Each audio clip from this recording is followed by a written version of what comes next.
They had similar peaks, deGrom and Pedro. If deGrom wins the Cy Young this year, which he's obviously on pace to do if he stays healthy, that would be really 4-year peaks with 3 Cy Youngs, and that other year that didn't win, they finished second in the voting. So, Harp, in your opinion, peak Pedro Martinez, 99 and 2000.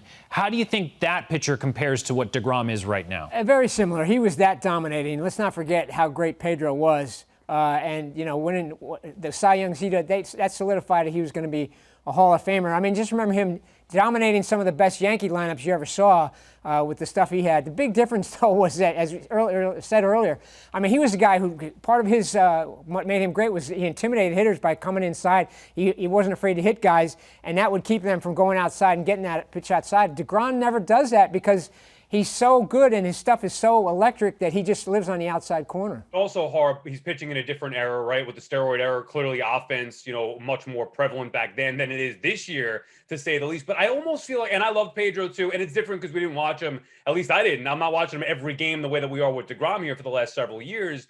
It felt like Pedro had to work for it. I'm not saying deGrom doesn't, but he's gotten to a point where he has perfected his craft, has continued to get better, and he makes it look so easy. Now, Pedro's working through the AL East at the time, as you mentioned, you know, all those teams in 2000 where, you know, they could rake the Yankees and everything like that. I'm not taking anything away from Pedro here, but I almost feel like he made it look difficult at times, where deGrom, I don't know if I've ever seen anybody make it look this easy every fifth day.